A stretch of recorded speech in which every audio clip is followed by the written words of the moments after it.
experto en el tema. Gracias. Bueno, hola, muchas gracias por la invitación.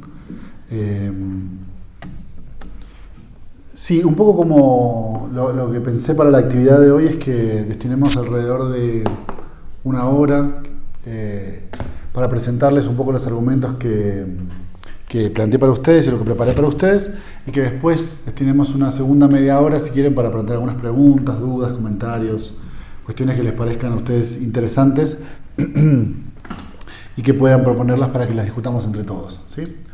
Así que bueno, precisamente el tema es el psicoanálisis de la universidad, y hay un texto de Freud muy interesante que lleva por título ¿Puede el psicoanálisis enseñarse en la universidad?, que justamente aborda el tema a partir de un problema central que era que en aquel momento, digamos, las formaciones clásicas en medicina no incluían las cuestiones propias del psicoanálisis en la formación de los aspirantes, ¿sí? Tanto de medicina general como de psiquiatría en particular, ¿no? Entonces, uno de los puntos que Freud analiza en este texto es cuál es la relación entre el psicoanálisis y la universidad, y lo enfoca desde tanto la perspectiva del psicoanálisis como la perspectiva de la universidad. Entonces, si quieren, vamos a arrancar por pensarlo desde el punto de vista del psicoanálisis y después hablamos un poco de la universidad y qué elementos podrían tenerse en cuenta. Lo primero que habría que decir es que, bueno, digamos, si ustedes revisan la historia del movimiento psicoanalítico, es bastante claro que el psicoanálisis en sus inicios, por supuesto que prescinde absolutamente de la universidad, ¿no? Porque es un movimiento que, si bien surge relacionado con el campo del saber, específicamente con la atención clínica de la medicina, ¿no? Recuerden que Freud había estudiado neurología, había hecho sus prácticas en el Hospital de la Salpêtrière en París. Ahí es donde conoce a Charcot y empieza a practicar toda esta faceta hipnótica inicial en Freud.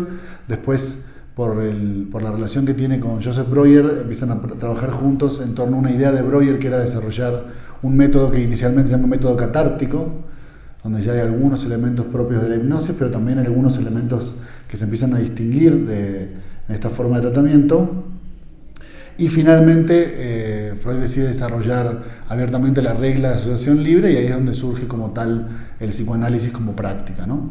Pero entonces lo que quiero decir es que este recorrido se da de alguna manera siempre de forma paralela a la academia.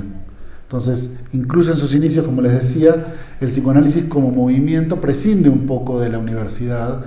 Incluso la formación en psicoanálisis prescinde de la universidad para formar precisamente analistas y plantear cómo es que esos médicos incipientes pueden acercarse a las propuestas del psicoanálisis, ¿no? Ahora, lo que hay que pensar es cómo esos analistas iniciales que prescindían del trabajo universitario se formaban, ¿no? Bueno, ahí es clave el surgimiento de asociaciones psicoanalíticas, ¿no? Grupos psicoanalíticos. Podríamos decir, quizás la inicial podría ser la Sociedad de los Miércoles, que plantea Freud con algunos analistas que en ese momento se empiezan a acercar a él. Eran básicamente reuniones de trabajo donde se desarrollaban algunos textos y algunos temas que Freud venía trabajando y venía desarrollando. Y eso después, ese modelo de trabajo, digamos, de grupo, se empieza a replicar, ¿no?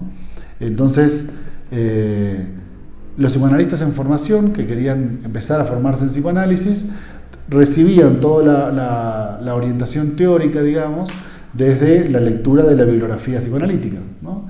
Que en ese momento consistía básicamente en algunos textos de Freud y en algunos textos de los primeros analistas que se formaron, ¿no? De esa primera generación de analistas después de Freud, quiero decir. Entonces, toda la orientación teórica era obtenida de esa manera, ¿sí? Ustedes se juntaban en el grupo de estudio, se leían textos psicoanalíticos, y revisando esa bibliografía es cómo se preparaba la orientación teórica. Ahora bien, esas asociaciones además contaban con sesiones científicas, ¿no? Es decir, ustedes también podían trabajar ciertos aspectos o ciertos temas que les parecían interesantes, teniendo contacto con psicoanalistas más expertos, ¿sí? Entonces, se abrían grupos de estudio sobre ciertas temáticas, ¿no? Grupos de estudio sobre el inconsciente, sobre la represión, sobre el tema que se fuera a trabajar, y generalmente había miembros de la sociedad psicoanalítica más experimentados, que eran los que guiaban los grupos, y así es como se trabajaba en ese momento. A esto habría que sumarle la experiencia práctica, ¿no? Es decir, dónde aprendía el aspirante psicoanalista la dimensión práctica del tratamiento, porque al fin y al cabo toda la formación que nosotros hacemos en psicoanálisis, básicamente la hacemos porque finalmente lo que vamos a hacer es atender pacientes. Ese es el objetivo último de toda la formación teórica, ¿no? Poder atender clínicamente a la gente. Entonces, esa experiencia práctica era una sumatoria de dos modelos que se empiezan a practicar en la Asociación Psicoanalítica de Zúrich y que después el mismo Freud transporta al resto de las sociedades psicoanalíticas, que era, por un lado, la idea del análisis personal, ¿no? O sea, un analista se forma, digamos, un analista. Después, la idea siempre estuvo en Freud, ¿no? Como un consejo, pero después se termina formalizando, que es que un aspirante analista tiene que cumplir con su propio análisis personal, ¿no? Y a eso se le suma que esos analistas también van practicando algunos tratamientos psicoanalíticos que los llevan a cabo con pacientes, pero siempre bajo el control o bajo la guía, o lo que modernamente llamaríamos supervisión, de analistas más experimentados que van guiando un poco ese tratamiento y van impidiendo que ese analista en formación produzca demasiados errores o errores demasiado groseros, ¿no? Entonces, si ustedes lo piensan, de hecho, el surgimiento y la existencia de esas asociaciones psicoanalíticas o esas sociedades psicoanalíticas tienen como fundamento el hecho de la exclusión en la universidad, ¿no? Como por haber sido excluidos de la universidad es justamente que surgen esos espacios de formación justamente por fuera del modelo universitario. Bueno, eso en cuanto a abordar la relación desde el lado del psicoanálisis, ¿no? El otro punto que Freud destaca también es cómo podemos abordar la situación desde el punto de la universidad. Es decir, en qué sentido a la universidad le podría ser conveniente o no incluir una formación en psicoanálisis y qué valor podría tener eso. Lo primero que habría que pensar es si la universidad reconoce la importancia del psicoanálisis para la formación, ¿sí? En términos iniciales, para la formación en medicina, obviamente, ¿no? Freud siempre lo piensa en términos de formación en medicina, pero después surgió la formación en psicología, ¿no? Y la pregunta es un poco similar, digamos. La universidad podrá o no admitir la enseñanza del psicoanálisis si calcula de alguna manera que hay un reconocimiento de la importancia, si es importante o no para la universidad incluir conceptos psicoanalíticos y teoría psicoanalítica dentro de la formación, tanto de médicos como de psicólogos, ¿no? Lo que Freud empieza a observar en este punto es que, sin lugar a dudas, la formación de su época, en medicina, estamos hablando ahora, la formación de su época está muy orientada hacia la anatomía, hacia la física, hacia la química, ¿no? Es decir, es una formación en medicina que valora mucho los aspectos materiales y corporales del padecimiento. Y por otro lado, dice él, le resta un poco importancia o trata de no darle tanta atención a lo que Freud va a llamar los factores psíquicos de la enfermedad, ¿no? Y los factores psíquicos del tratamiento de esa enfermedad. Porque, digamos, después con el tiempo es cierto que la medicina fue abriéndose un poco más a este tipo de ideas, pero inicialmente la propuesta en medicina era muy clara, como si la enfermedad tuviera que ver con elementos estrictamente orgánicos y por ende el tratamiento tuviera que ver con cómo reciben esos elementos orgánicos el tratamiento que el médico les produce, ¿no? Dejando de lado todas estas implicaciones o todos estos factores psíquicos o psicológicos de la enfermedad, tanto de la producción de la enfermedad como el del sostenimiento de la enfermedad y además, y todavía creo que más importante, los factores psíquicos con respecto al tratamiento. Es decir, cuáles son esos factores que implican la relación del paciente con el tratamiento.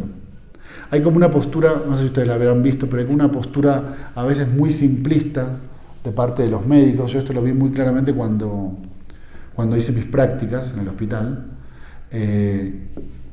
que a veces cuando los pacientes no siguen a rajatabla el tratamiento, ¿no? Ellos le dan un tratamiento y los pacientes no siguen exactamente como ellos le están diciendo el tratamiento, los médicos se sorprenden. Como diciendo, pero ¿por qué no hace lo que yo le digo?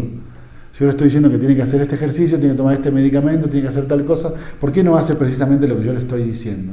¿Sí? Y eso es porque creo que no conocen o directamente no le brindan importancia a los factores psíquicos que están implicados en cómo se relaciona el paciente con ese tratamiento. Es decir, con la idea de salud, con la idea de curarse, con la idea que implica la renuncia a la enfermedad o la renuncia al síntoma y toda una dimensión psicológica del aspecto de la enfermedad, dice Freud, que la medicina desconoce e inicialmente parecía restarle mucha importancia, ¿no? El problema que esto genera, obviamente, es que eso entorpece la acción terapéutica del médico, ¿no? Por ejemplo, el ejemplo que yo les contaba recién, digamos, una acción terapéutica que no tiene en cuenta los modos de relación del paciente con el tratamiento va a entorpecer la forma en la que ese médico puede curar, ¿no? Y eso termina teniendo un efecto concreto muy curioso, ¿no? Que es que a veces los pacientes se ven orientados mucho más claramente, por ejemplo, a la influencia, dice Freud, de un curandero, ¿no? O de un charlatán, dice Freud, que orientados hacia la visión del médico, ¿no? Precisamente porque hay algo de estos aspectos psicológicos o psíquicos del tratamiento que claramente el curandero o el charlatán ven mucho más, digamos, le brindan mucha más importancia que el propio médico. Entonces, la acción terapéutica se ve dificultada si el médico no conoce que hay factores de índole psíquico, hay factores de índole inconsciente que tienen que ver con cómo se lleva a cabo este tratamiento. Nosotros clínicamente lo verificamos todo el tiempo, cada vez que dentro del consultorio vemos aparecer resistencias por parte del paciente, ¿no? Resistencias hacia el tratamiento, resistencias hacia nuestras interpretaciones, hacia lo que nosotros les decimos, ¿no? Para nosotros es muy claro que esos elementos resistenciales también juegan dentro del dispositivo, ¿sí? Por eso digo que cuando a veces los médicos ven eso, no entienden muy bien a qué se refiere, o incluso me ha tocado verlo en colegas, por ejemplo, de otras corrientes, ¿no? Que no son psicoanalistas y no entienden muy bien esta forma ambivalente que tienen los pacientes de relacionarse con el tratamiento, ¿no? Porque por un lado resulta evidente que quieren curarse de lo que les aqueja, pero al mismo tiempo y paradójicamente resultan haciendo acciones que a veces van directamente contra el tratamiento, ¿no? Y me refiero a los elementos más básicos del tratamiento, como serían hablar y asistir a la sesión, ¿no? A veces que los pacientes directamente no asisten a las sesiones o asisten a la sesión y resisten en el momento de hablar, o como les decía, resisten alguna interpretación que nosotros les demos. Y eso tiene que ver justamente con que hay factores psíquicos envueltos en el tratamiento como tal, ¿sí? Freud cree que a la universidad le vendría bien tomar esta influencia del psicoanálisis, digamos, para entender cómo el tratamiento también genera elementos paradójicos por parte de los pacientes, ¿sí? Que por un lado es muy claro que quieren curarse y quieren mejorar, y por otro lado a veces hacen cosas atentando en contra del propio tratamiento, ¿no?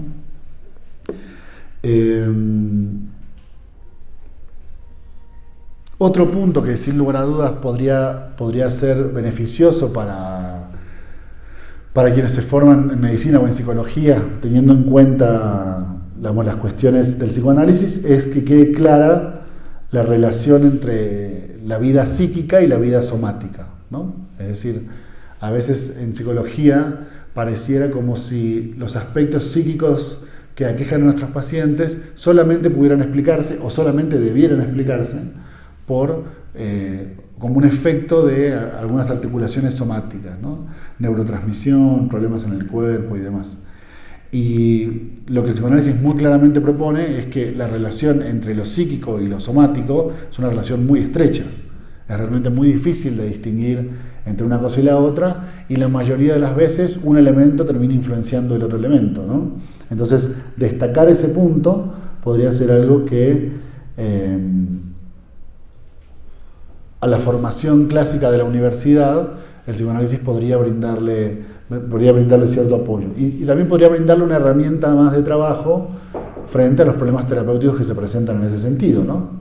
Es decir, entender que a veces los padecimientos por los cuales la gente sufre tienen un origen psíquico, ¿no?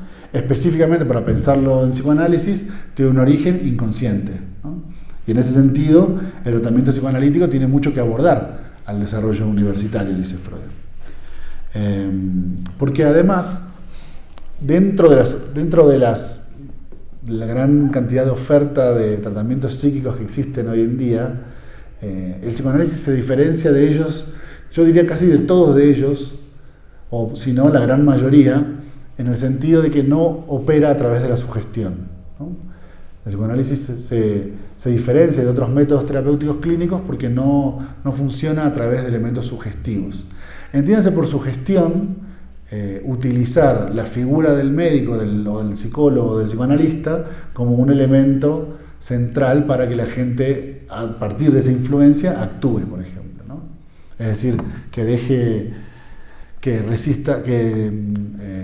deje un síntoma o que pueda solucionar un conflicto, todo en términos de la sugestión que produce el analista sobre el paciente. Cuando le dice, por ejemplo, qué es lo que tiene que hacer, qué es lo que sería más conveniente, cómo sería bueno que renuncie a eso que le está quejando y demás. En ese sentido, el psicoanálisis no es algo que... Freud tiene una metáfora muy interesante que toma del arte, y lo que él dice es, el psicoanálisis no va depositando cosas sobre el paciente. A veces los pacientes en el consultorio nos hacen preguntas como, bueno, ¿y no me puedes dar una herramienta para resolver esta cuestión? ¿No puedes darme un tip de cómo puedo enfocar este problema? ¿No puedes dejarme una tarea que yo pueda hacer para resolver este problema? Y en realidad, el problema técnico que se nos genera es que el psicoanálisis no funciona agregando cosas a la situación, sino al revés, restando cosas a la situación, ¿no? Sacándole. Es como si lo que el análisis implicara es, viene un problema que está armado de muchas capas distintas, y el tratamiento consiste en ir desarmando esas capas, ¿sí? En ir desactivando cada una de esas capas, y vamos viendo cada vez qué es lo que hay en la profundidad. Nos vamos acercando hacia ese problema. Entonces, fíjese, más que poner cosas en el tratamiento, se trata básicamente de sacar cosas. Y en ese sentido es que el psicoanálisis no es un tratamiento que opere por vía de la sugestión, ¿no? Por eso, en términos más o menos generales, podríamos decir que la interpretación del psicoanalista nunca apunta a la conducta del paciente, ¿no? A diferencia de otras escuelas, ¿sí? Que específicamente apuntan a la conducta y a la modificación de esa conducta. ¿Por qué digo que la interpretación nunca apunta a la conducta? Porque en realidad la interpretación analítica lo que trata de hacer es mostrar, digamos, es iluminar, es hacer presente, es sacar a la luz cuáles son los elementos que nosotros notamos que están en juego en esa problemática, pero por definición siempre deja por fuera la cuestión de qué es lo que cada paciente puede hacer con eso que uno está mostrando, ¿no? Entonces, como no apuntamos a que el objetivo central de nuestra intervención sea la conducta, eso después quedará en el campo, digamos, como de la libertad del paciente, lo que decide o no hacer con lo que nosotros mostramos sobre eso. Pero analizar en ese sentido tiene que ver con iluminar aspectos que en otro momento no se habían observado, ¿sí? O que el propio paciente no observa. En ese sentido, el objeto central de nuestro trabajo tiene que ver con el inconsciente, ¿no? Con destacar los aspectos inconscientes y mostrárselos de alguna manera al paciente a través de las interpretaciones. Pero bueno, volviendo al punto de la sugestión, el análisis no es sugestivo porque no le dice nunca al paciente qué es lo que debe hacer, ¿no? Esencialmente. Aun cuando muchas veces los mismos pacientes nos pregunten qué creemos nosotros que debería hacer o qué creemos nosotros que es lo más conveniente que esa persona haga, ¿no? El problema es que en ese sentido, justamente como no nos valemos de la sugestión para operar, el campo de la opinión del analista es un campo que queda excluido del consultorio. Por supuesto que el analista tiene ciertas posiciones en la vida, ¿no? Sobre muchos temas, sobre los temas más centrales de la vida tendrá sus posiciones personales, y estoy seguro que cada uno de ustedes las tiene. Ahora, el trabajo en el consultorio no implica que ustedes le transfieran esas posiciones a los pacientes, ¿no? Digamos, lo que ustedes decidan sobre cada uno de los aspectos de su vida está muy bien, pero es una decisión de ustedes. El tratamiento es un lugar donde de lo que se trata es que al menos esa persona pueda producir sus propias respuestas, pueda encontrar su propio camino, pueda determinar qué es lo que decide hacer en cada uno de esos temas importantes, ¿no? Y en ese sentido, el psicoanálisis no es sugestivo porque no se vale de la opinión del psicólogo o la opinión del analista para imponérsela a la persona. Por eso les decía que la interpretación nunca apunta hacia la conducta, ¿no? Más bien es una herramienta descriptiva de la situación. Tú me vas diciendo cómo vamos de tiempo, ¿sí? Bueno, otro problema que Freud ve muy claramente y que a él se le presenta como una buena razón por la cual la universidad y el psicoanálisis podrían estar relacionadas o podrían empezar a plantear una relación, es lo que él observa en la psiquiatría de su época, ¿sí? Para Freud, la psiquiatría de su época tiene un carácter esencialmente descriptivo, ¿no? Es decir, cuando decimos descriptivo, me refiero a que de lo que se trata es justamente de mostrar cuadros clínicos, ¿sí? Es decir, que ustedes sean capaces de observar esos cuadros clínicos, más o menos distinguirlos entre sí, dice Freud, e incluso distinguir, por ejemplo, cuáles pueden ser tratados, cuáles no pueden ser tratados, si son incurables, o incluso cuáles son peligrosos. Pero hasta ese momento, la psiquiatría de la época de Freud no proponía, hay dos cosas que no propone. Por un lado, una explicación metapsicológica de por qué sucede lo que sucede. Es decir, más allá de describir estos fenómenos observables en los pacientes psiquiátricos, no propone una razón por la cual estos fenómenos suceden. Y segundo, y todavía más importante, en ese momento la psiquiatría no proponía un método de tratamiento, ¿sí? Es decir, antes de los desarrollos farmacológicos, que son propios del siglo XX, digamos inicios y mediados del siglo XX, la psiquiatría no proponía modos de intervención sobre estos padecimientos que observen los pacientes, ¿no? Entonces, para Freud, la relación entre la universidad y el psicoanálisis podría brindar cierto fundamento a los tratamientos psíquicos. Tanto, ¿en qué sentido? Por un lado, explicando cuáles son los orígenes psicodinámicos de las enfermedades mentales, es decir, por qué surgen síntomas obsesivos, por qué surgen síntomas histéricos, por qué hay delirios psicóticos, ¿no? Una explicación metapsicológica de por qué se dan los padecimientos mentales y además un método clínico de tratamiento, ¿sí? Un método clínico específico de tratamiento. Eso es algo que el psicoanálisis brinda también. Lo que ustedes ya saben, ¿no? La asociación libre, las interpretaciones de parte de los pacientes, es decir, una forma de operar con ese padecimiento psíquico que inicialmente, dice Freud, era básicamente descriptivo, ¿no? Esto es una esquizofrenia, esto es una neurosis, esto es una parafrenia y demás. Entonces, en ese sentido,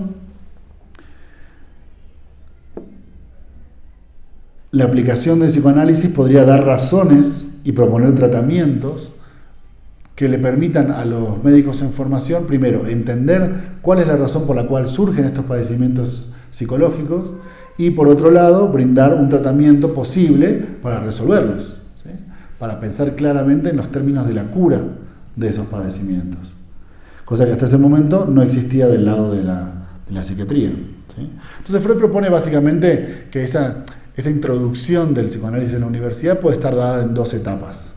Una primera etapa que esté conformada, por ejemplo, de cursos elementales en psicoanálisis, ¿no? Como los conceptos más fundamentales en psicoanálisis, que podrían ser para todos los estudiantes de medicina, digamos, todos aquellos que quisieran conocer un poco sobre psicoanálisis, sobre cómo es que funciona, cuáles son sus elementos centrales y demás. Y por otro lado, conferencias ya más especializadas sobre modos de intervención, de carácter psicopatológico y demás, pensadas ya para médicos psiquiatras, ¿no? Para aquellos médicos que se van a encargar de atender directamente a esos pacientes. Y bueno, en los términos actuales podríamos decir lo mismo del problema de la psicología, ¿no? Digamos que la psicología pueda valerse de estas dos cosas que brinda el psicoanálisis. Por un lado, una explicación metapsicológica del origen de los padecimientos mentales y por otro lado, la forma de una propuesta de tratamiento sobre cómo operar con esos padecimientos mentales, ¿no? lo que ustedes ya saben, el método de asociación libre, la transferencia, la interpretación y demás. Y hay un último aspecto que me gustaría mencionarles antes de que pasemos un poco a charlar y a discutir sobre algunas cuestiones que les parezcan interesantes, que tienen que ver con que el método psicoanalítico, además de tener esta beta de atención clínica, digamos, tiene una beta que a lo largo del siglo XX se desarrolló muchísimo, que podría ser, vamos a llamarlo así, después lo explico mejor, los aspectos culturales del psicoanálisis, ¿no? O sea, cómo el psicoanálisis influenció en el siglo XX tanto movimientos artísticos, ¿no? Propios de la pintura, propios del cine, movimientos literarios, ¿no? Esta idea de la mente detrás de la mente, como le llamaba Charcot, o directamente la noción de inconsciente, influye muchísimo en la cultura occidental del siglo XX y va haciendo que el psicoanálisis empiece también a brevar en otras áreas del pensamiento, ¿no? Entonces lo que dice Freud es, el método psicoanalítico no es únicamente un método que está limitado al campo de la psicopatología psíquica, digamos, ¿no? También es un método, y esto en la obra de Freud es bastante frecuente, hay muchos ejemplos de esto, también es un método que analiza problemas artísticos, que analiza problemas filosóficos, incluso que analiza problemas religiosos, ¿no? Entonces, para Freud es interesante esta posibilidad de introducir también estas otras áreas del conocimiento o estas áreas del saber y emparentarlas con la medicina, o en nuestro caso actual con la psicología, ¿no? En el sentido de establecer una relación un poco más estrecha entre la medicina, la psicología y estas otras áreas del saber, que son fundamentales para pensar en psicoanálisis y que de hecho el mismo Freud sugiere como materias que sobre los cuales los psicoanalistas también deberían saber bastante. Por ejemplo, la literatura, la mitología, ¿no? Historia de las culturas, filosofía de las religiones. Son todos temas que Freud propone dentro de la formación de analistas, así como hablábamos al principio de que la formación de los analistas se daba en general en asociaciones psicoanalíticas. Esos temas son bastante frecuentes también, ¿sí? Se estudian bastante también, porque Freud reconoce que en todos nuestros pacientes siempre hay una dimensión cultural que está en juego, ¿no?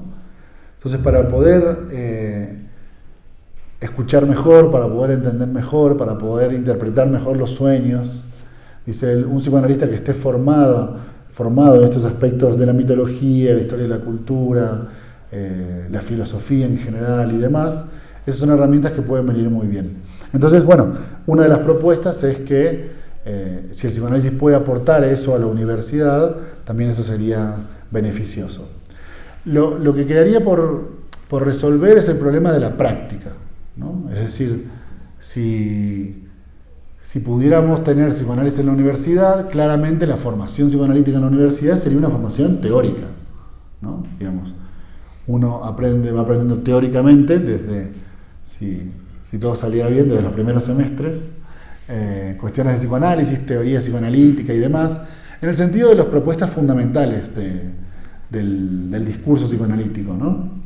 Pero quedaría por fuera el problema de la práctica, ¿no? De cómo llevar a cabo una relación estrecha que los alumnos puedan entender entre esos elementos teóricos que se enseñan en el salón con la forma en la cual vamos a empezar a atender a nuestros pacientes el día de mañana.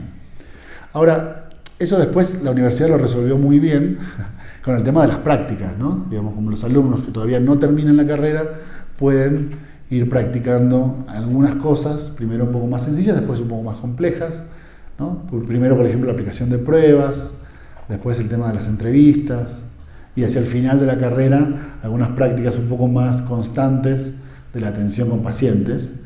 Y en eso Freud lo que dice es, no hay demasiada diferencia con la medicina tampoco, ¿eh? Digamos, en la medicina primero ustedes preparan el terreno teórico, ustedes aprenden teóricamente qué es lo que se debe hacer, por qué las cosas funcionan como funcionan, y en un segundo momento se especializan sobre las cuestiones prácticas, digamos. Si a ustedes les interesa, no sé, la cirugía, Lo más probable es que, más allá de todo el estudio teórico que hayan hecho en medicina, para dedicarse después a cirugía, tengan que hacer prácticas en algún instituto de cierta especialidad en cirugía, ¿no? Entonces, en ese sentido, tampoco hay tanta diferencia con lo que podría pasar en psicología, ¿no? En la universidad donde yo doy clases, tenemos un espacio que es una cámara Gesell, que nosotros, por ejemplo, usamos para las prácticas de entrevista, ¿no? Lo que hacemos es convocar a gente de la ciudad que le interese tener una entrevista, y les advertimos que en la universidad hacemos una entrevista de derivación. ¿Eso qué significa? Que al finalizar la entrevista les damos el número de algún profesional, algún psicólogo, algún psicoanalista, al que le recomendamos que esa persona asista después, ¿no? Y lo que hacemos en la cámara es que uno de los alumnos de quinto año lleva a cabo la entrevista, ¿sí? La entrevista que consta en escuchar un poco qué es lo que le aqueja a la persona, bueno, hablar alrededor de unos 45 o 50 minutos, y después de eso se le deriva con un psicólogo, ¿no? Entonces, lo interesante de esa práctica, ven, es que va supliendo un poco este problema que decíamos recién. Es decir, que si bien es cierto que nosotros durante todo el semestre analizamos teóricamente cómo se debe entrevistar, qué tipo de preguntas hacemos, cómo nos aproximamos hacia lo que el paciente nos va contando y demás, llega un momento donde ese desarrollo teórico es más o menos suficiente y es momento de que se pase a practicar eso que se ha hecho, ¿no? Por lo que decíamos al principio, porque finalmente, digamos, todo el estudio teórico que nosotros llevamos a cabo lo hacemos con la intención de estar mejor preparados cuando llegue el momento para atender a los pacientes, ¿no? Entonces, ese problema creo que está bastante bien resuelto por parte de la universidad con el elemento de las prácticas. Ahora, después hay una realidad, que es que podríamos decir primero cada país, después cada ciudad y después cada facultad en particular tiene su propia historia y tiene sus propios modos de relación con el psicoanálisis, ¿no? Como decía recién Andrés, nosotros, por ejemplo, en la universidad donde yo doy clases, tenemos la materia de psicoanálisis 1 y la materia de psicoanálisis 2. Eso como tal es una materia, es una cátedra que está incluida en todo el recorrido curricular que hacen los alumnos. Y tienen que aprender lo que enseñamos en esas materias y aprobar esas materias. En psicoanálisis 1 vemos Freud y en psicoanálisis 2 vemos Melanie Klein y Lacan, ¿no? Y cuando están en quinto año acceden a las clínicas. Tienen clínica del niño por un lado y clínica del adulto por el otro. Y tanto clínica del niño 1 como clínica del niño 2 son psicoanalíticas, ¿no? Digamos, se ven todos los aspectos técnicos desde el punto de vista del psicoanálisis. Entonces, bueno, después esa relación irá variando. Seguramente ahora que les ceda la palabra, ustedes me contarán un poco cuál es la situación acá y demás. Pero la forma de relación irá variando, pero lo que en resumidas cuentas quiero plantearles es que me parece que ambos personajes pueden verse beneficiados de esta relación, ¿sí? Por un lado el psicoanálisis y por otro lado la universidad. Es decir, si el psicoanálisis puede empezar a enseñarse dentro de las universidades, lo que puede empezar a preparar son esos terrenos teóricos para brindar una opción más para el estudiante que le interese este tipo de marco teórico, que le interese esta forma de orientación clínica, para poder empezar a operar con los pacientes. Como les decía, hay lugares donde esa relación se establece desde el principio en la universidad, hay lugares donde ya son formaciones más de posgrado, por ejemplo, ¿no? Donde se cursa toda la universidad y después hay maestrías o estudios de posgrado de psicoanálisis, y eso va variando un poco de lugar en lugar, pero lo interesante es que, digamos, ustedes se imaginan que si yo soy profesor de universidad, estoy a favor de que el psicoanálisis pueda, incipientemente al menos, ser enseñado en la universidad. Por supuesto que nadie calcula que en un semestre uno sea un experto en Freud, por supuesto, pero no es eso tampoco el objetivo que nosotros tenemos, al menos no es el objetivo que yo tengo. El objetivo mío es poder mostrarle a los alumnos que ese campo existe y que ese campo está y que ese campo es actual, ¿no? Y que ese campo, si a ellos les interesa, también está disponible para que el día de mañana se acerquen un poco más profundamente y estudien más profundidad, ¿no? ustedes piensen que la universidad es el primer paso de la apertura hacia un saber más o menos universal. Entonces, cuantas mejores opciones se puedan desarrollar ahí, más puede uno plantearles a los alumnos que hay una posibilidad, que es accesible para ellos, que es interesante, que es apasionante, y que si quieren, esa también puede ser una opción para su desarrollo clínico después, ¿no? Así que en ese sentido me parece que el trabajo en la universidad es bastante valioso y además es posible, que es lo que me parece a mí lo más interesante. Pero bueno, ¿les parece si pasamos a algunas dudas, preguntas, comentarios que tengan al respecto y lo vamos discutiendo entre todos, ¿sí? Así que si alguien tiene alguna pregunta o duda, comencemos.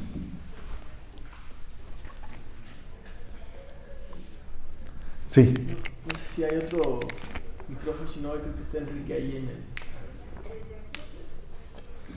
Te van a buscar un micrófono, si no, yo ahora te escucho y repito tu pregunta.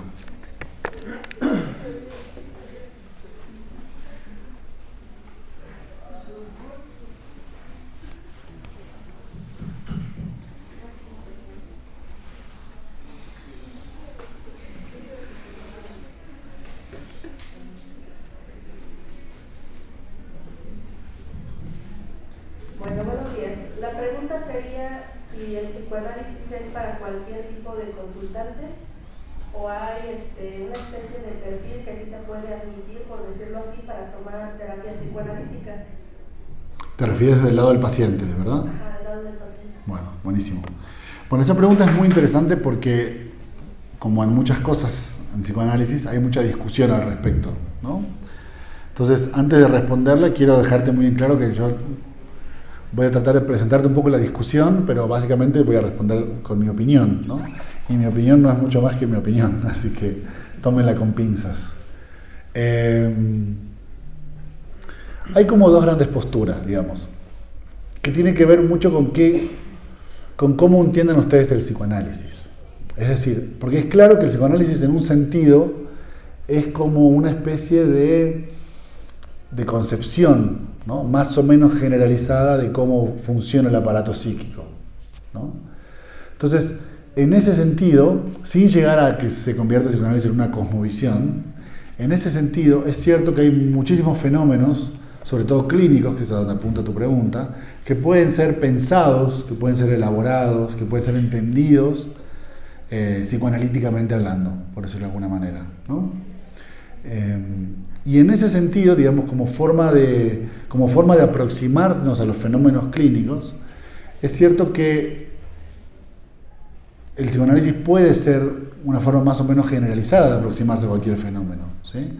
Es decir, para poner un ejemplo muy concreto, si a ti te gusta más el cognitivo-conductual, o te gusta más el sistémico, o te gusta más el psicoanalítico, probablemente cualquiera de esos tres marcos teóricos que tú tengas en tu mente van a influenciar mucho cómo observes el fenómeno clínico al que te estás presentando. Entonces, en líneas generales, siempre habrá una lectura psicoanalítica sobre el caso que se te presente en ese momento. Dicho eso, la contraparte. Yo pienso que el psicoanálisis como método clínico, ya no tanto como cosmovisión, como te decía recién, sino como método clínico específico, en este momento de mi vida tiendo a pensar que tiene ciertas ventajas sobre ciertos tipos de padecimientos, ¿no? Por ejemplo, pongo un ejemplo, Freud decía, por la forma de extenderse en el tiempo que tiene el tratamiento psicoanalítico, hay algunos padecimientos más o menos urgentes que idealmente sería lo mejor no atenderlos con psicoanálisis, ¿no? Entonces Freud pone, por ejemplo, anorexias muy graves, intentos de suicidio, ¿no?, entre otros algunos elementos. Incluso él piensa, por ejemplo, en la psicosis también, ¿no? Y él dice, esos padecimientos lo ideal sería no atenderlos con el método psicoanalítico. Esa es la propuesta de Freud, ¿no? Y con el paso del tiempo, el pensamiento psicoanalítico se desarrolló y surgieron muchos autores, y todos estos autores propusieron modificaciones y nuevas teorías y demás, y cosas que Freud originalmente pensaba que no se podían atender, se empezaron a atender psicoanalíticamente o con una orientación psicoanalítica, para decirlo más en términos generales, ¿no? Entonces, Lo que yo pienso hoy en día, y esto más o menos lo he verificado en mi clínica, es que el psicoanálisis en términos más o menos clásicos es una gran herramienta para resolver conflictos neuróticos. Es un gran método para resolver conflictos de índole neurótico. Ahora tú podrías decirme, bueno, pero entonces solamente es para neurosis, y ahí está la discusión, ¿no? Habrá quien piensa que no, que se puede extender para algunas otras cosas, habrá quien piensa un poco que sí, y que es mejor mantenerse en ese campo, pero por supuesto el psicoanálisis llegó a muchos niveles distintos, ¿no? En Argentina, por ejemplo, en el hospital, los psicólogos que atienden en el hospital atienden psicoanalíticamente, con una orientación psicoanalítica. Eso, entiéndase, no es que haya un diván en el consultorio del hospital, ¿no? No es que el paciente venga varias veces por semana, no es eso, sino esta cosa como de orientación de la escucha psicoanalítica a la forma de atender. Pero bueno, para no esquivarlo a tu pregunta, porque la verdad quisiera ser muy sincero, yo en este momento tiendo a pensar que el psicoanálisis donde mejor funciona es con padecimientos neuróticos. Yo he atendido pacientes graves, tengo algunos casos de éxito, muchos casos de fracaso también, donde el método funcionó un poco mejor, pero en este momento yo tendería a pensar que quizás funciona mejor para eso, para padecimientos neuróticos. Ahí es donde siento que opera mejor que otro. Pero bueno, hay psicoanalistas que también, como te digo, se dedican a trastornos de la alimentación, ¿no? Hay psicoanalistas que se dedican más a cuestiones, por ejemplo, como de autismo y demás, que seguramente van a tener una opinión radicalmente distinta de la mía. Y está muy bien que así sea. Pero eso es lo que yo pienso. Bueno, gracias. De nada.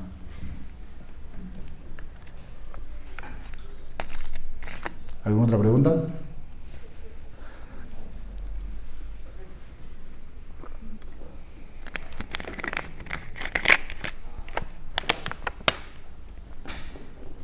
Desde el punto de vista de psicoanálisis, ¿cómo se ve el tema de salud mental? Todo lo que engloba que cabe en general y es... ¿Cuál sería el tema de salud mental? No sé por qué se ríen.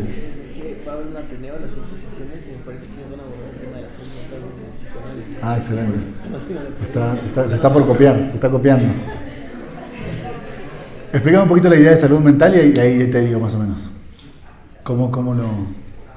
Pues como todo lo que puede englobar, como que cambia de condiciones de las escuelas de psicología, como cuál es el punto de vista del psicoanálisis en esa línea, más o menos eso. Bien, bueno. No sé si lo que responda servirá para el trabajo, pero bueno, trataré de elaborar una respuesta más o menos compleja. Hubo ciertos, como les decía, ¿no? Después de Freud, el movimiento se extendió muchísimo geográficamente, ¿no? Y surgieron psicoanalistas de distintos lugares del mundo con distintas propuestas no necesariamente exactas o iguales entre sí, y se plantearon muchas cosas diferentes. Recuerdo, ahora que me lo decías, recuerdo un poco un debate que se dio entre Anna Freud, que fue la hija de Freud, y Melanie Klein, que fue una de las representantes la representante más fuerte de la escuela inglesa en psicoanálisis, porque justamente Anna Freud tenía una idea que yo le llamaría más o menos como una especie de profilaxis psicoanalítica, ¿no? Es decir, como si el psicoanálisis, entendiendo todos estos elementos que pensábamos sobre cómo funciona el aparato psíquico, y más o menos teniendo en cuenta ese funcionamiento, pudiéramos entender, por ejemplo, cómo sería mejor criar a un niño, o cómo sería mejor tratar a la otra persona, o cuál sería una forma más sana de relación entre las personas, o qué implicaría, como tú me estás preguntando, salud mental desde el psicoanálisis, ¿no? En ese sentido, Anna Freud ese fue su gran proyecto, y desarrolló algunas ideas en ese sentido. Mucho de lo que hoy se llama escuela para padres surge un poco de esos planteamientos, ¿no? De la posibilidad de decir, bueno, usemos nuestros conocimientos psicoanalíticos para tratar de que esos padres afecten lo menos que puedan los aparatos psíquicos de esos niños, ¿no? Y ese proyecto se mantuvo más o menos en ese sentido, y justo por eso ella atendía niños en el consultorio, ¿no?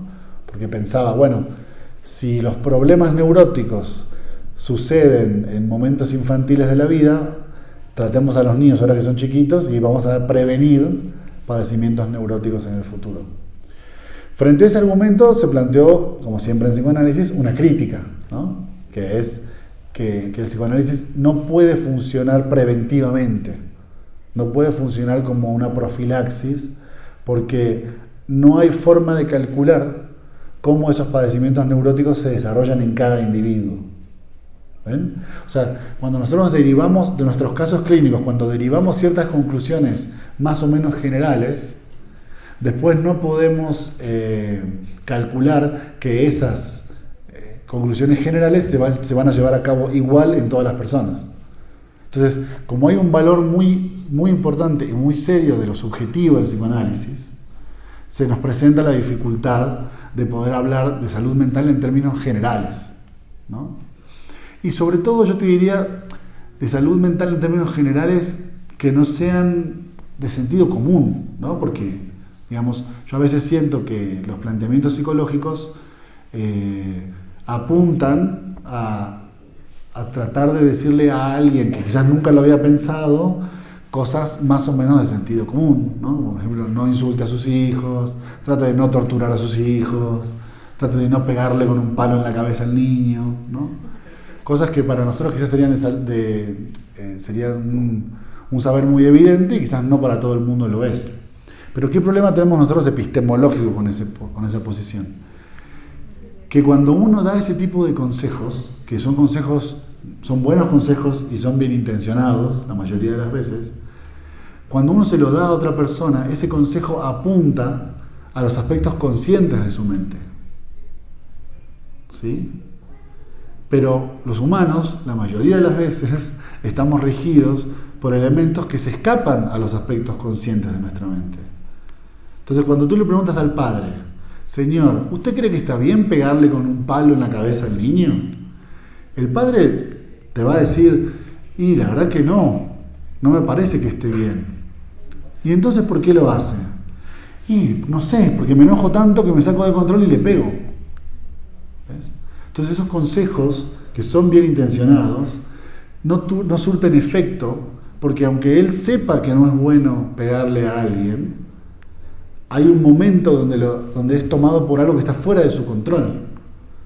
Y eso nosotros le llamamos elementos inconscientes. Y la operatoria de los elementos inconscientes no se puede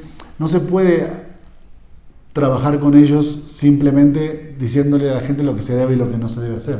Porque aunque ellos sepan que está mal, pongamos otro ejemplo. Imagínate que tenés un amigo que es muy celoso, ¿no? Muy celoso. O un novio. O un novio que es muy celoso.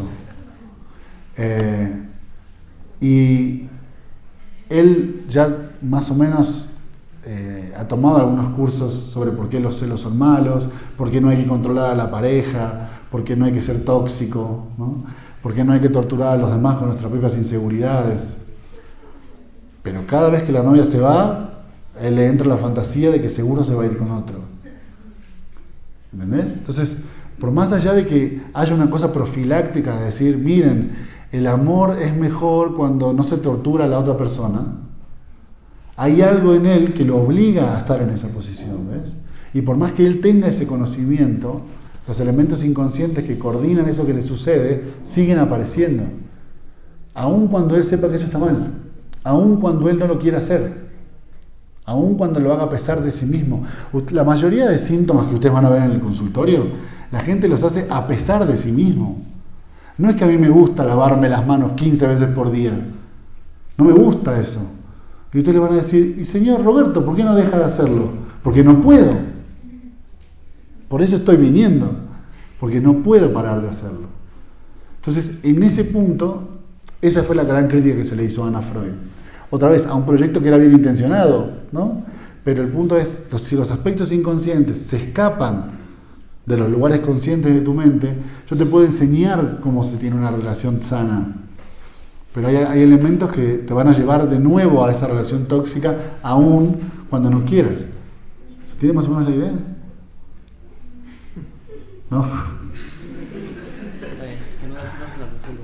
Bueno, ¿alguna otra pregunta? Sí. O sea, es que en este sentido que dice Juan, el psicoanálisis no se encarga como de... O sea, no se encarga del tema de la salud mental, o sea, no...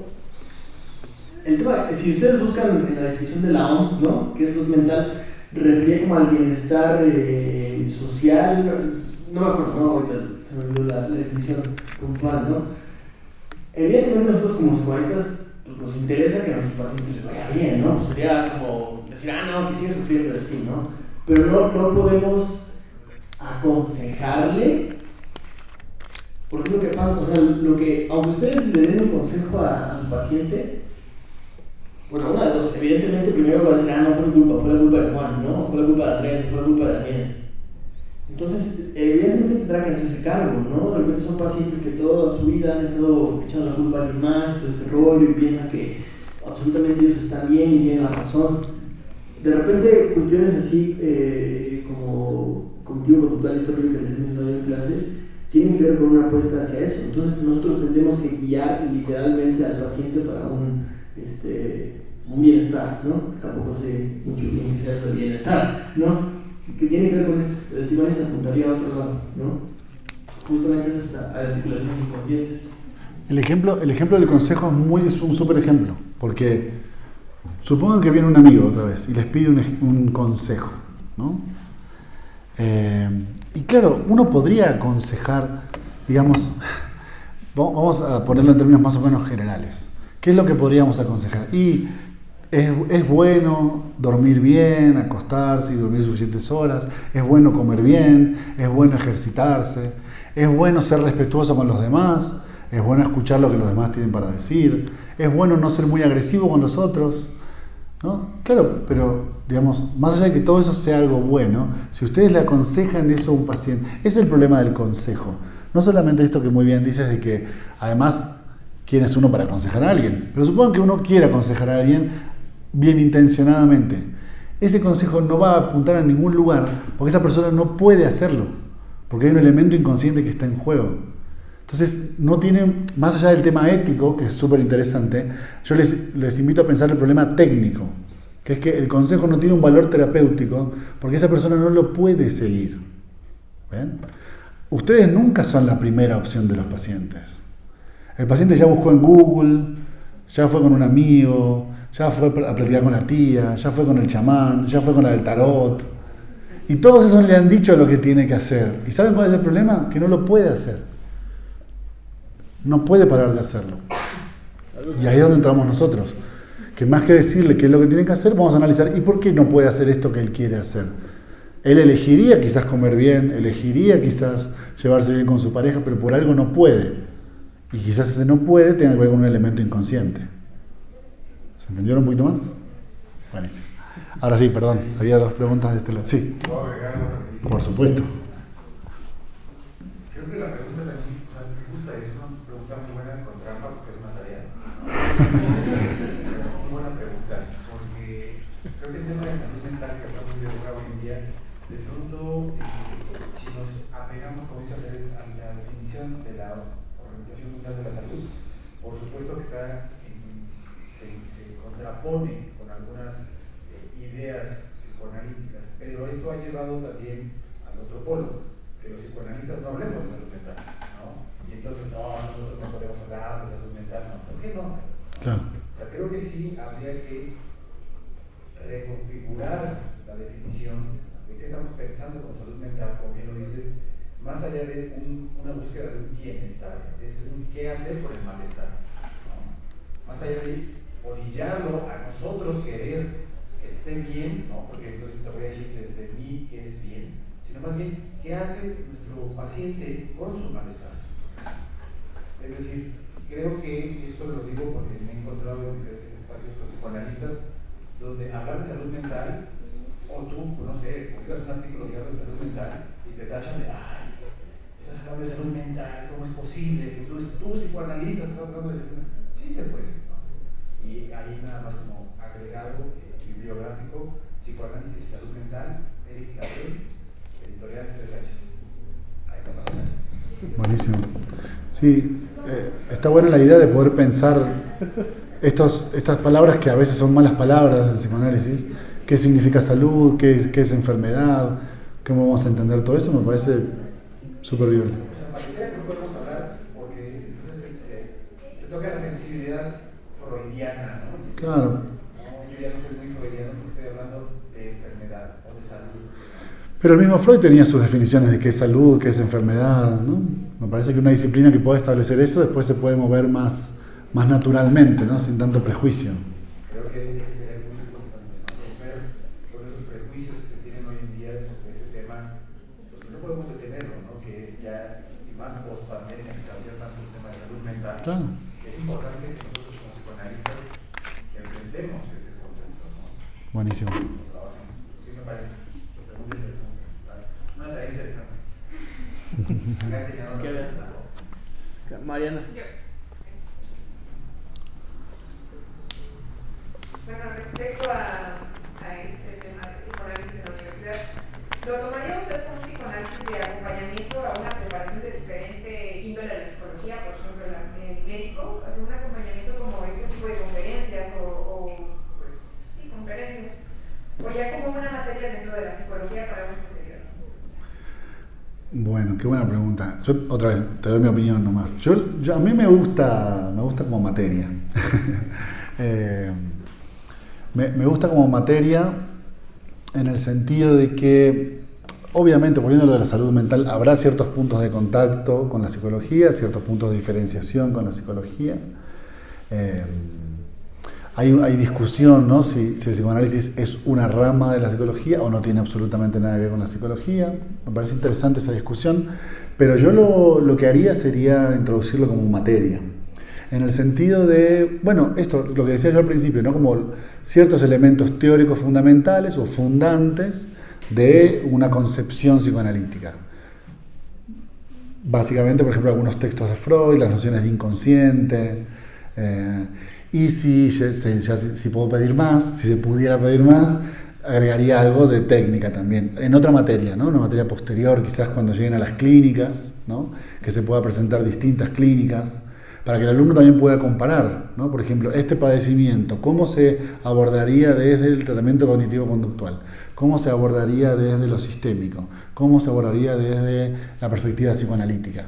Porque creo que eso brinda la posibilidad, en ese sentido, la universidad y su relación con el saber universal es como si mostrara un poco de todo y después uno puede orientarse hacia lo que más le gusta, ¿no? Entonces me gustaría eso, como algunas materias teóricas iniciales, quizás al principio de la carrera, y más hacia el final algunas materias prácticas, técnicas, que estarían buenas también. Porque después hay otro problema, que es cómo toda esa teoría repercute en una clínica, cómo toda esa teoría que sabemos tiene efectos en cómo se atiende a cada uno de los pacientes. Ese punto también es importante. Gracias. De nada. Doctor. Gracias. Bien, nosotros en la facultad tenemos una especialidad en psicoanálisis. Andrés está aquí también, ¿no? Y bueno, para diseñar un plan de estudios para una especialidad, pues es un rollo tremendo, porque ¿qué incluyes ahí? Exacto. Independientemente de que los muchachos que ingresan pues ya están titulados, ¿no? Son licenciados en psicología, ya tienen alguna formación en psicoanálisis y alguna experiencia. La cuestión ahí pues es continuar formándolos para que puedan ejercer la psicoterapia con mayor éxito, con mayor ética, mayor responsabilidad, etc. Bueno, entonces aquí tú ya comentaste algo de que en una licenciatura, en lo que nosotros conocemos como pregrado, los estudiantes podrían tener algún acercamiento al psicoanálisis. De hecho, se tiene, pero me parece que es muy escaso. Entonces, desde tu opinión, ¿qué temas, qué textos se podrían, porque pues bueno, con la obra de Freud, imagínate, tendríamos toda la vida tendríamos. Pero y después los post-freudianos y todo, porque de pronto hemos visto que profesores acá en la facultad que de pronto quieren enseñar algunos conceptos a los colegas de la licenciatura y entonces empiezan con términos lacanianos y les dicen estos son los 3 tiempos del Edipo y bueno, me parece que eso sería como hasta perverso, ¿no? Yo quiero preguntarte en tu opinión, ¿qué lecturas podrían hacer los jóvenes colegas de licenciatura que puedan acercarnos de una manera clara al psicoanálisis, que puedan ellos tener una base sólida, digamos, para empezar a acercarse al psicoanálisis? Es lo que yo te solicitaría, porque bueno, aquí los colegas que están aquí pues tienen un interés en el psicoanálisis. Claro. Bueno, pero ¿qué podrían empezar a leer para que no les resulte frustrante, ¿no? Bueno, qué pregunta tan interesante y tan difícil de responder.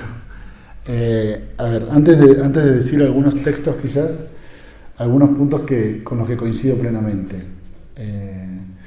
Quizás una respuesta un poco obsesiva la que voy a dar, pero a mí me parece que en este momento inicial la cuestión del orden y la claridad es central, ¿no? Porque es cierto, o sea, ustedes piensen, 120 años de psicoanálisis, con miles y miles de autores, y cada autor con miles y miles de textos, se imaginarán que la totalidad es inabarcable, por supuesto, ¿no? Es inabarcable, no alcanzaría una vida para poder leer todo.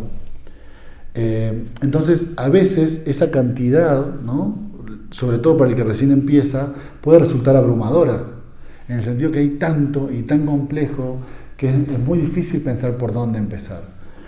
Yo pienso en ese sentido que quizás que el fundamento sea claro y sea ordenado me parece central, ¿no? ¿Por qué lo digo así? Porque yo a veces noto en mis colegas de la facultad una especie de intención o de fantasía de que los chicos de la universidad podrían saber todo Freud saliendo de la universidad. Es una idea absurda. Primero, por 2 razones. Primero, por una limitación de tiempo, directamente. No alcanza el tiempo para enseñar todo eso en un semestre o en 2 semestres. Imagínense, mucho menos si ustedes todavía tienen menos tiempo para hacerlo, ¿no?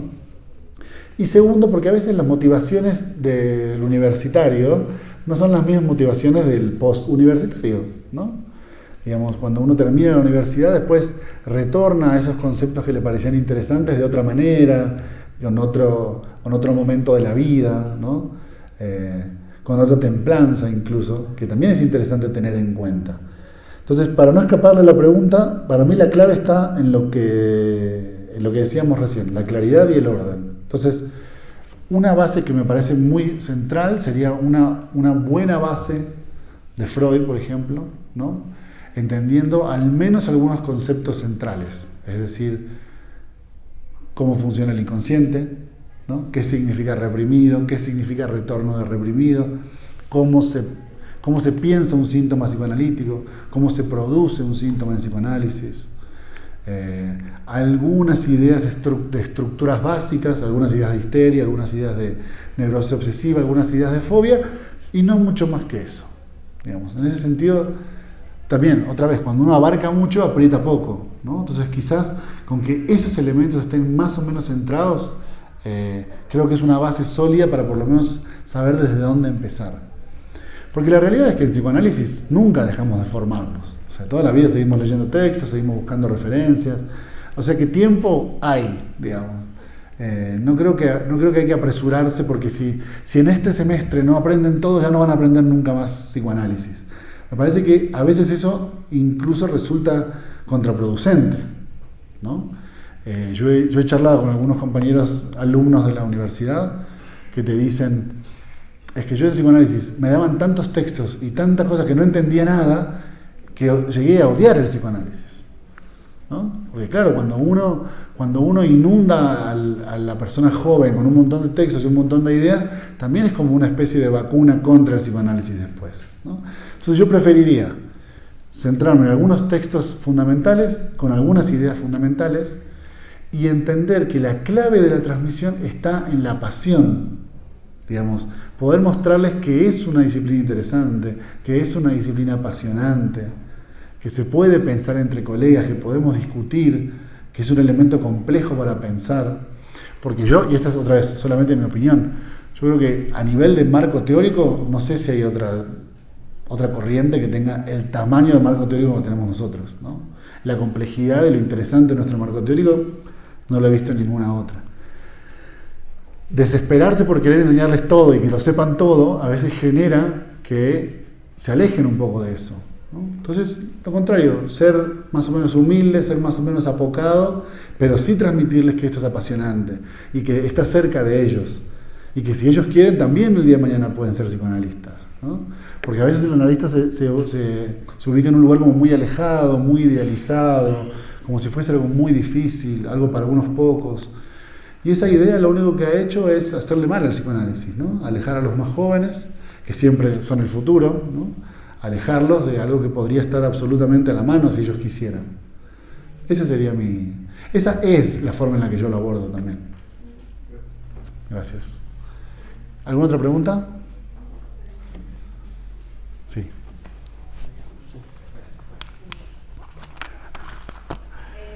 Un ejemplo, por ejemplo, del psicoanálisis aplicado a otra rama de la medicina, ¿cuál sería? Qué buena pregunta. Bueno, no, primero, no soy un conocedor del tema, así que disculpen mi ignorancia al respecto. Hay gente que se dedica a esto más formalmente y seguro podría responder mejor. Pero,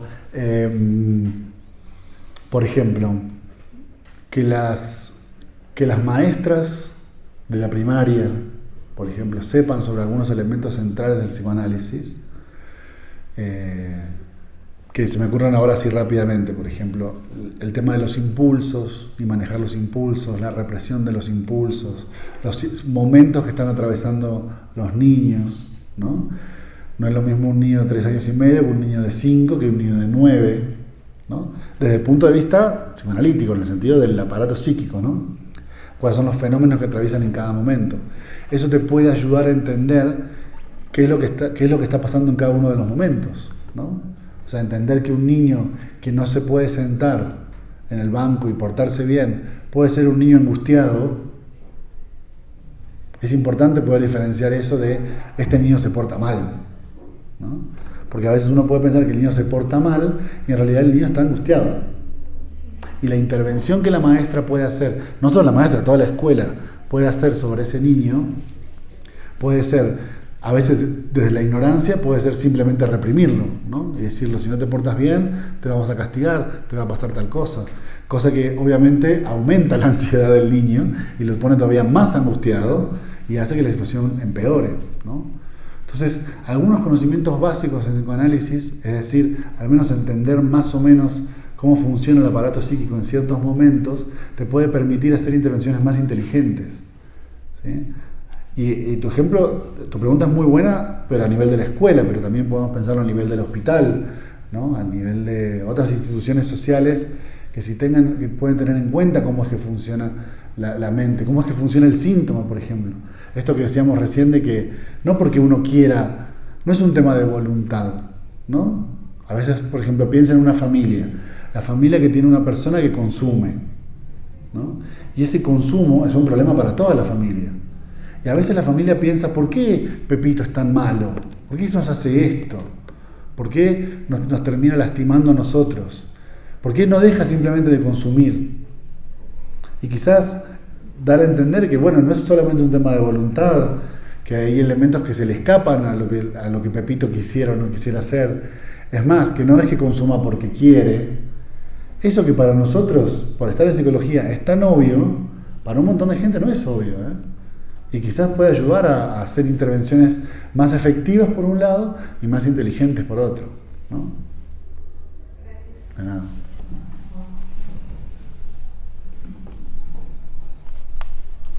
¿Qué más? Quedé pensando en lo que preguntaba el maestro y pues bueno, creo que uno de los ponentes de maestros que yo agradezco muchísimo esa claridad de explicar. Tenemos aquí al maestro Manuel, porque creo que esta forma de ver qué elementos o de qué manera llegar a estas nuevas generaciones para poder acercarse al psicoanálisis, él ha encontrado diferentes medios y maneras, y uno de ellos, eso lo agradezco mucho, que es, no sé si lo escuchado el Spotify, el podcast de Inefable del maestro Juan. Si no, descárguenlo, escúchenlo, porque sé que no lo va a decir él porque es modesto, es el amigo más sencillito, pero este podcast, la verdad es que te da un camino de ciertos elementos, ¿no? Entonces tú vas en el camión y vas escuchando a Juan explicándote sobre la formación del psicoanalista. Hoy vamos a hablar sobre las pulsiones, ¿no? Me parece que son formas novedosas, formas ingeniosas de poder acercarse a estas nuevas generaciones que están siendo atraídas por la parte del psicoanálisis, ¿no? Entonces, como recomendación, chicos, escúchenlo. Y como recomendación muy importante a propósito del tema, el capítulo 1 de la temporada 1, que es la formación del psicoanalista. ¿Te lo sabes de memoria?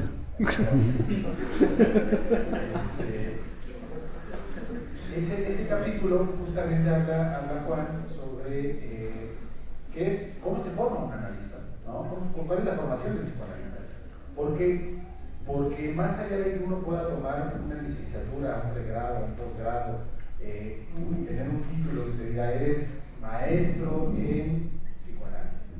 La pregunta es, ¿eso te vuelve psicoanalista o no te vuelve psicoanalista? Me gusta pensarlo en el ejemplo como la cuestión del chef. El chef que tiene su título a lo mejor de licenciado en gastronomía. Mi pregunta es, ¿ser licenciado en gastronomía te vuelve chef? Claro. ¿Sí o no?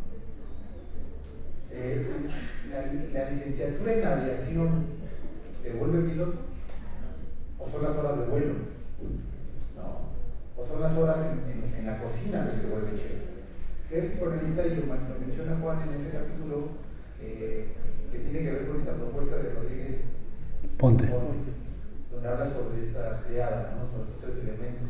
Y uno de ellos que es la formación, es la supervisión y el análisis. Mi pregunta sería, ¿qué tanto la universidad puede cubrir el elemento de la formación? Qué buena pregunta.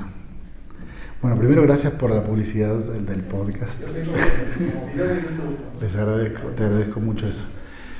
Bueno, para mí ese es el objetivo. O sea, yo creo que si en algo puede ayudar la universidad es en ese punto, ¿no? Como decíamos recién, que sea una formación sólida, que sea una formación...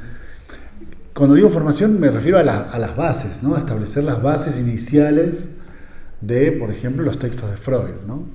El revoltijo que hablábamos recién sobre el deseo y los 3 tiempos y no sé qué, dificulta el punto porque, claro, obviamente como hay un montón de cosas para pensar y un montón de cosas para decir, revolver a los alumnos con todo al mismo tiempo, lo único que genera es esta cosa abrumadora que decíamos recién. Entonces yo creo que la universidad en ese sentido puede tener un rol fundamental de establecer las bases centrales, casi como un conocimiento, les diría, como de cultura general, ¿no? De qué es el psicoanálisis, en qué consiste el pensamiento psicoanalítico, cuáles son sus puntos centrales. Para mí ahí está lo fuerte. El mismo Freud se da cuenta que ni el análisis personal ni la supervisión, de eso no se va a poder encargar la universidad. Y está bien que no lo haga, digamos, como decías. El título de chef te lleva hasta la teoría de que usted ha aprobado y sabe toda la teoría de cómo se tiene que cocinar. Ahora le toca a ustedes seguir practicando cómo cocinar y mejorar en eso, ¿no? Lo mismo a las horas de vuelo. A mí me queda muy claro en ese sentido que lo que hace piloto al piloto son las horas de vuelo. Pero la teoría de cómo funciona el viento fue fundamental para que pueda volar.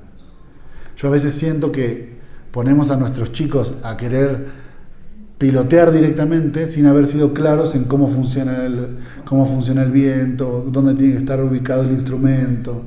Entonces ahí yo siento que tenemos nuestro rol central, poder explicarles cómo funcionan los instrumentos que tienen a la mano, cuáles son los elementos centrales de la teoría, que los conozcan, que se relacionen con ellos de una forma más o menos familiar.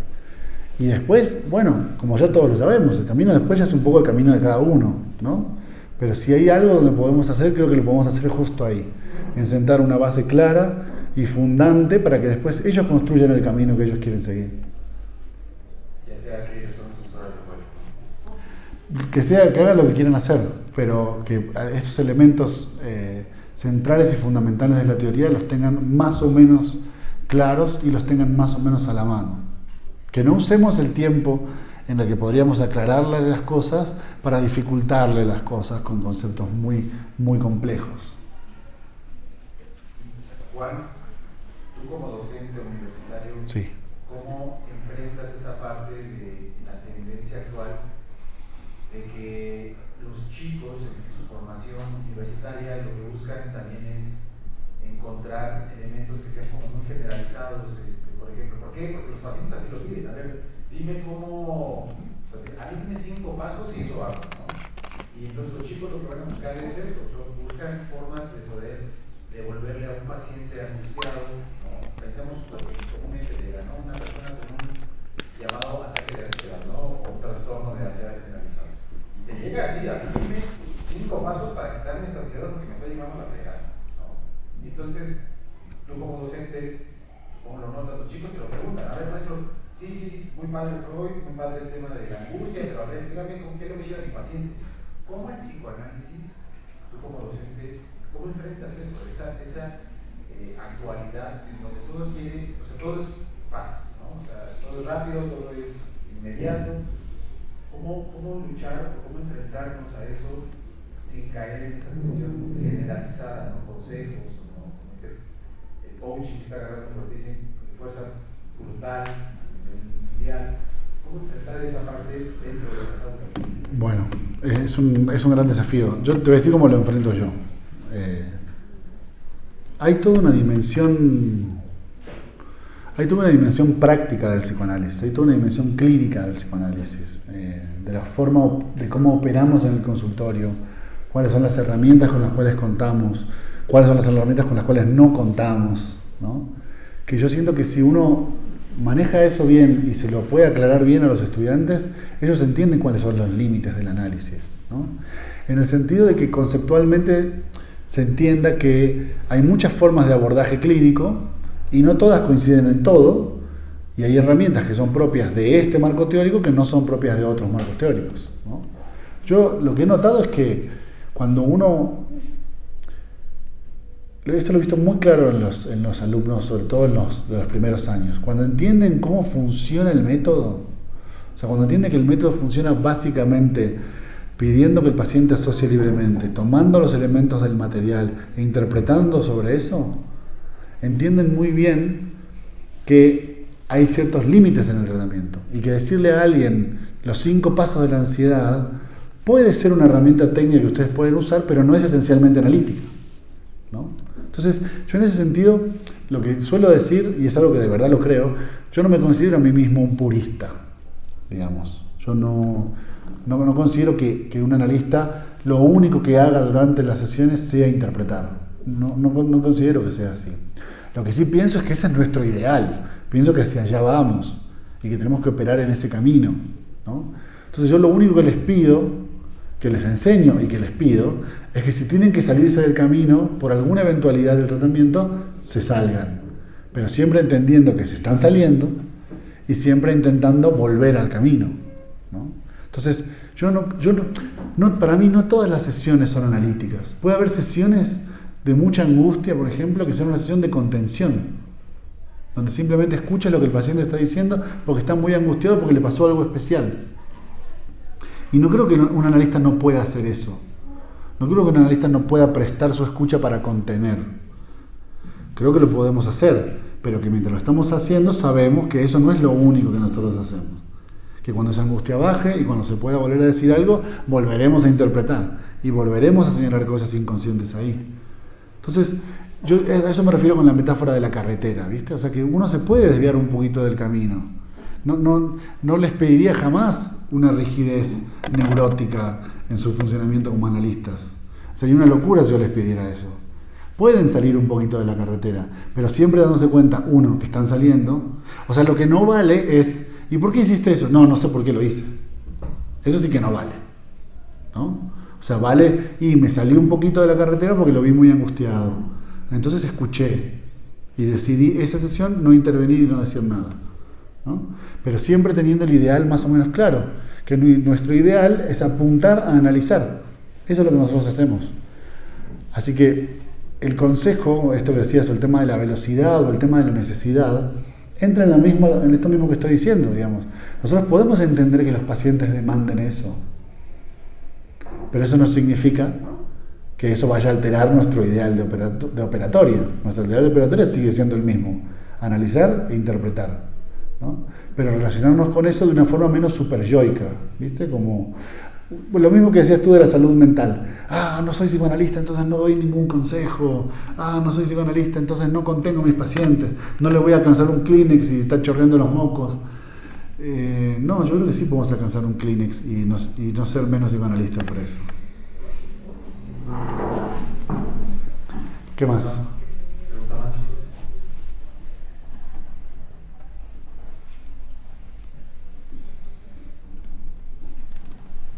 ¿Ya nada? ¿Todo clarísimo? Excelente. Bueno, entonces muchísimas gracias a todos.